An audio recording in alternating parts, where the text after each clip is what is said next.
Hello everybody, welcome back to another video.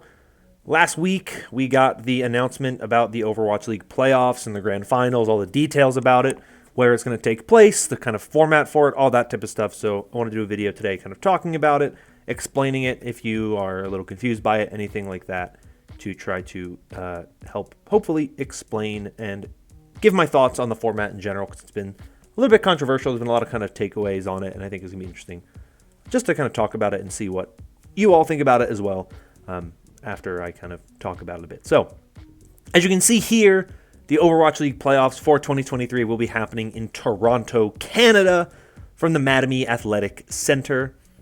Talk about the date here in a little bit, but just to open up, I think Toronto's a great venue. I think it's a great location. Everything I saw from last year's Summer Showdown was amazing. I think that Toronto's a great city. The Defiant organization have been one of the more kind of grateful, generous, kind of very big parts of the recent kind of developments in the Overwatch League. I think it's a sign of what the Defiant have done as an organization, what the city of Toronto kind of means to the league. I'm glad we're getting the grand finals internationally. This will be the first year where all of the LAN tournaments, none of them will be taking place in the United States. Obviously, we had Seoul for the Mid-Season Madness, and then we have Toronto, so South Korea and Canada for the tournaments. But BlizzCon and the Overwatch World Cup is going to be in Anaheim, so at least there's that. And, Toronto's not that far if you live in the U.S. I love Toronto. It's a great city. I have not been in a very long time.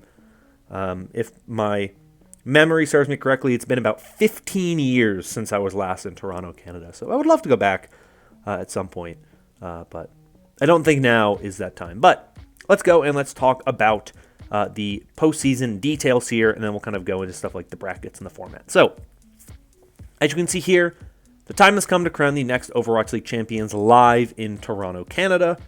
Who will take the title in 2023? Watch the Overwatch League playoffs and grand finals from September 28th through October 1st to find out. And then there's stuff about how to attend. You can see here, the playoffs will take place from September 28th through September 30th. At the end of the global play-in tournaments, the top 5 teams in the West region and top 3 teams in the East region will be drafted into groups of 4. After competing in 2 concurrent double elimination brackets, 2 teams from each group will advance to the single elimination grand finals bracket. And you can catch all the action live from the ATVI Athletic Center in Toronto. And then the 4 semifinalists will play for a spot in the 2023 Overwatch League grand finals, taking place October 1st, live from the ATVI Athletic Center in Toronto, Canada. So the entirety of the last 4 teams will all play in a single elimination bracket on the final day. So there'll be 3 matches there on that final day. 4 teams will be alive going into the final day, which I kind of like. I think it'll be interesting because I think part of the problem from I loved last year's playoffs and grand finals. I do think having, at the end of the day, 3 teams, you pretty much know Dallas is going to be the favorite to move on, or Dallas is there, and you kind of have a feeling like it's going to be San Francisco versus Houston just based on what you've seen at that point in time. I like the idea we won't have seen some of these matchups before. There'll be a little bit more intrigue there. So that I do kind of like. I don't love the bracket format. I don't love going from like a double elimination group bracket to a single elimination bracket. Though I do think it means that upsets mean more. It's one of the things that I like about more traditional sports that Overwatch League's never really done outside of the 2018 season, where like upsets mean a lot more if it's kind of like one and done. And it's why the Pro-Am was the way it was, where like Atlanta loses to Gladiators in a close series. Maybe if they played them again, Atlanta would have won, but the Gladiators won that time. They beat Houston once again. Like maybe most of the time those 2 teams played, maybe it was Houston that wins, but it just happened to be that one time the Gladiators got that little bit of extra, boost they needed to win. And so I think in that way it is an interesting format where you got to be good and you can't really like slip up, which I think is interesting. I think it kind of makes for a more interesting narrative where for a lot of people out there, and I understand this kind of opinion, you want to see the best teams make it no matter what. You don't want to see one team that should be kind of playing for the title have a bad game and then get knocked out. Even though that like maybe any other day of the week they would have had a better performance. But I also think it is the type of thing where it's like if you truly are the best team, you got to be able to perform at the highest level. You can't have that kind of like do-over, that kind of mistake. Like, you already had to play through the play-in bracket. You already had that double elimination bracket, which I think is the thing that makes up for it. By the time you've played through that play-in bracket, you know if you're good or bad. The best team's going to have to win, and I think that is the thing about it that I do kind of like. So I'm interested in the format. It's different, but it's certainly an interesting format, to say the least. You can see here the prize pool. First place gets $1 million, $400,000 for second, $225,000 for third, $130,000 for fourth, $50,000 for fifth, and $50,000 for sixth. I don't know how they'll determine who's third and who's fourth. I assume it'll be whoever loses to the person who wins gets third, but I don't really know with the way that the bracket is set up. It's kind of hard to tell. Maybe it's, who knows. We'll see when we get closer. We'll take a look at the brackets and stuff. You can kind of see how it works. The play-ins, obviously, in the Western region are going to be very similar to the way they were in the mid-season madness. So the first round, you'll have two teams play where if they lose, they're out. So this will most likely be the two bottom-seeded teams. If it's, I believe it would be the 8 and the 9, because the other teams, you have 4 through 9, so it's an odd number. So one of the teams will be eliminated there. They'll move into the bracket where they'll play, and then the winners move on, and the losers go down to the lower bracket. You know how it works usually. Typical kind of bracket, just that this one has kind of a play-in to the play-ins type of game between your lower two seeds. And then you have the East play-ins, which you can see here will have 4 teams that compete, and only one of them will move on because the top 2 teams from the Eastern region will automatically qualify for the playoffs, much like how it was last season, where the top 2 teams from the Eastern region automatically moved on. So that's why you had the likes of, I guess it was top 3 last year. There was only one team that had to go through the play-ins, but there was also more teams there. And then you have the playoff bracket. You can see it here. Obviously no teams, but you can see you have the West winners round 1 and the East winners round 1. Basically, all this means is that the top-seeded team from the Western region will be in this group, and the top-seeded team from the Eastern region will be in this group, so they will be on opposite sides of the bracket. So let's say, theoretically, Atlanta Reign are the winners of the Western region, and the Soul Inferno are the winners of the Eastern region. They will be on opposite sides of the bracket, so Atlanta won't be able to play Soul Inferno unless they both make it into the single elimination bracket. So it kind of helps you break it up a little bit, and it kind of helps you get the format in a way that you want it. I've seen some interesting takes on it. I've seen some people say that, in theory, the thing you should want to do if you are a team like Atlanta is try to put the best teams possible in your group, because you want to try to get those teams out of the way first.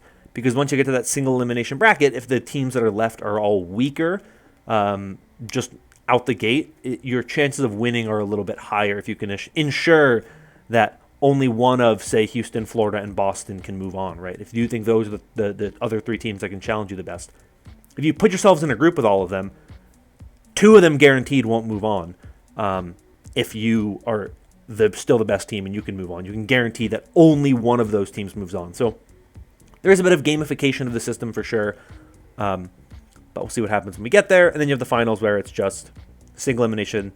They play. These times are definitely not accurate. I do not expect the games to be at 3 in the morning. They're all just listed as 3 in the morning for a reason I couldn't tell you. This one is a little more accurate here. So there you go. That is the kind of format.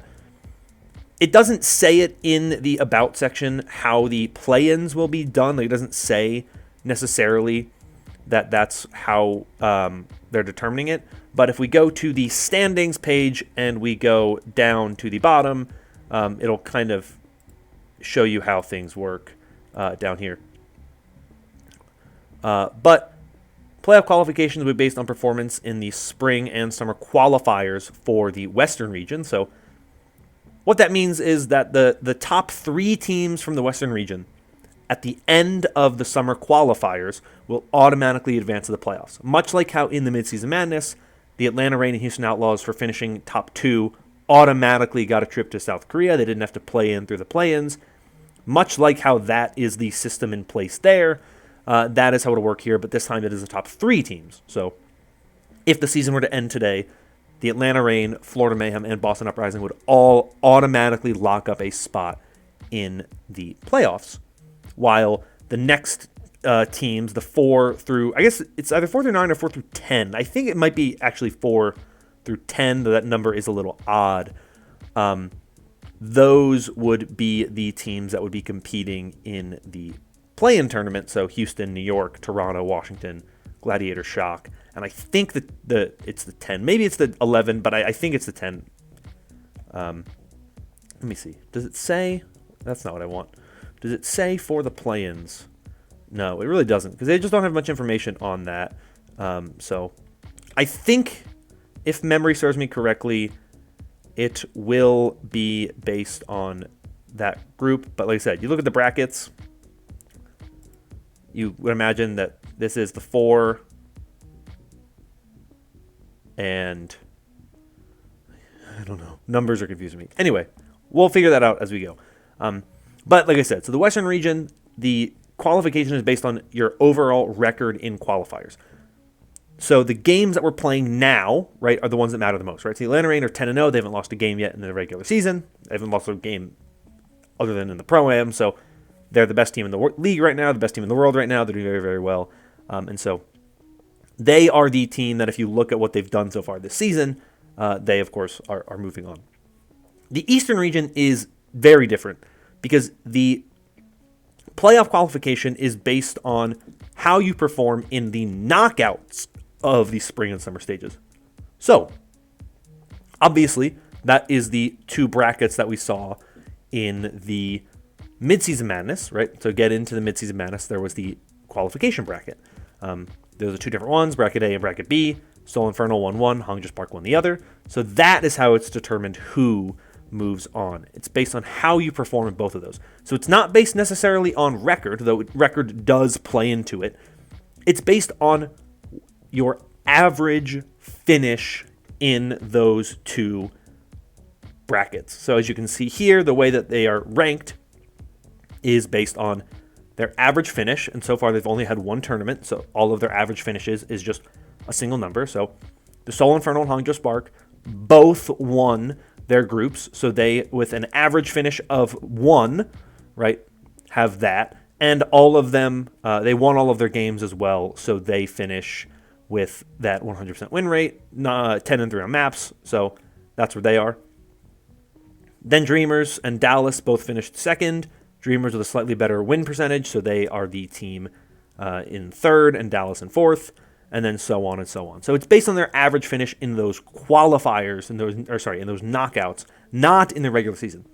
So what that means is a team's performance in the regular season in the Eastern region does not really matter all that much. It matters to the degree of you get a better qualification spot in those knockouts. So if you go into the knockouts as a higher seed, you'll be placed in, hypothetically, an easier bracket. You'll have the easier route to get there. But the reality is, you can be bad for the entirety of the rest of the regular season and have a very, very good run in the qualifiers, in the knockouts, and potentially make the playoffs just by doing that. Now, you would have to still have a higher average finish than a team like the Infernal or the Spark, who right now are sitting very, very well at the top. But for a team like Dreamers, whose average finish is second, if they were to win their group and they were to knock a team like the Soul Infernal, the Hung Just Spark out, and they finished, say, like third, and the Dreamers' average is 1 and 2, and the Spark Infernal are 1 and 3, they would jump that team and they would qualify for the playoffs. So there is definitely clear paths into to advance for teams like O2 Blast and Dreamers, but it is very hard when you only have 2 kind of qualifications to base it off of, and that's what makes it tricky.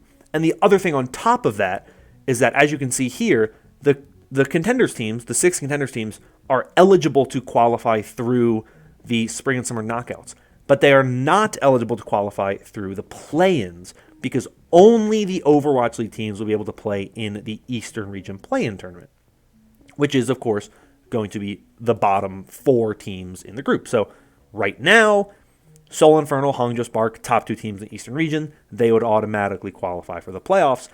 And then Dallas, Guangzhou, the Seoul Dynasty, and the Shanghai Dragons would be the 4 teams competing for that final spot in the Eastern Region playoffs without the contenders teams. So they really did make it very, very difficult for those contenders teams to make it into the Overwatch League playoffs, which I don't disagree with. I think the general consensus from a lot of people is that it should be a challenge for the contenders teams to be able to qualify for the playoffs. And I agree, right? They didn't buy in. They didn't spend the money getting those kind of slots. They are kind of guests here. And they should have a harder time as a result trying to get there. But if they can win games and they can prove themselves, they 100% deserve it through those knockouts. So this is an interesting format. I think it's very logical. I think at first I was very confused by it, by what it meant, but I understand it now that it's based on how you do in those knockout games, because the knockouts are the only place where you can look and you can say, hey, this is the overall kind of place where we can see both the Overwatch League teams and the contenders teams on an even playing field, because, though we're now seeing Dreamers, O2 Blast, Pokerface, and Panthera playing against the Overwatch League teams on a regular season schedule, that was not the case in the first half of the season. And so it makes more sense now as you go into the second half of the season that the only way to really justify how these teams move on from the qualifiers and the knockouts is to base it on the place where they all play together on an even playing field. But then the argument can be made that the play-ins seeding is the big thing based on, even that's based on kind of knockouts as well. So it really doesn't matter the regular season for the Eastern Region games, which I think is a bit of a disappointment. The fact that you can look and be like, yeah, it doesn't really matter how you perform in your regular season games. All that matters is the knockouts. I do have some issue with that, but I understand the reasoning being to keep it on an even playing field with the contenders teams and the Overwatch League teams. But you give the Overwatch League teams significantly more opportunities to advance than you do the contenders teams. So that's kind of the main gist with this playoff format. I know a lot of people are not a big fan of the playoffs bracket being a single elimination bracket after a double elimination bracket, and I've seen a lot of people say that if you did a regular double elimination bracket, you'd only add a certain, so many matches and blah blah blah. I think I understand the reasoning behind making this decision, and part of my guess is that it keeps there being some level of mystery and intrigue going into the final day. Like I said earlier, last year's playoffs, we all kind of knew that it was going to end up being Dallas for San Francisco. San Francisco was just on a tear in the lower bracket. Houston got kind of rolled by Dallas. Yes, Houston won earlier in the playoffs, but ever since that loss, the Shock looked a lot better. And so I think that's kind of the thing that they're trying to avoid. And they're trying to basically say, we don't want to end up in a place where it's so one-sided, where we all know exactly what's going to happen when we get into it, where you can basically make matchups in the playoffs that we haven't yet seen this year, which I think is the ultimate goal of trying to make it the best possible playoff format possible, is to try to just make it where we don't know exactly what's going to happen. That's more similar to sports like traditional sports like the NFL, where the Super Bowl is between two teams from opposite conferences. So they haven't played each other in the entirety of the playoffs. They may not have played each other during the regular season. The chances of them playing each other already during the year are very, very low. They would have only played once if they did. So there's a lot of questions and a lot of intrigue behind it. So I do think that's why it is an interesting thing to see, because you're basically, in theory, trying to say you want the grand finals to be the best team from the East versus the best team from the West, because they're on opposite sides of the bracket, and you don't have to worry about double elimination runs and things like that just kind of make it where the Eastern region teams are kind of bounced very, very early. So I understand the reasoning behind it. I don't hate it. I'll wait and see how it is when we actually get it in person. I definitely think that during the Pro-Am, there was an element of disappointment because it was a single elimination bracket, and you're like, this kind of stinks, because teams that maybe would be better kind of got rolled very early. But I do think that having the double elimination bracket early on in the playoffs kind of makes it where you can slip up early and just solidify yourself later is good. But like really the difference is like if you're the lower bracket team who makes it out of your group, it's double elimination for you anyway. And so to me, it doesn't really change that much. But I think the idea is to kind of streamline it and make it a little bit simpler when you get to that kind of top 4, where you have a very clear cut of like you win, you move on, and you lose, you're done. And I kind of like that. So I don't dislike it. I think it's interesting. I think it's unique. I've seen a lot is that it feels unnecessary to change it, which I do agree with that. Having an 8-team playoff that isn't double elimination, when double elimination has kind of been the big thing for years, does feel unnecessary. But I don't dislike it. I think that there's potential for it to be a very interesting format, and I'm excited to see how it works out. And I think it also makes it very kind of clear kind of what you can expect going into that. And it also partially takes away that like upper bracket advantage going into the grand finals, which I kind of like, because I feel like historically the team that makes it into the grand finals from the upper bracket just wins almost every single tournament.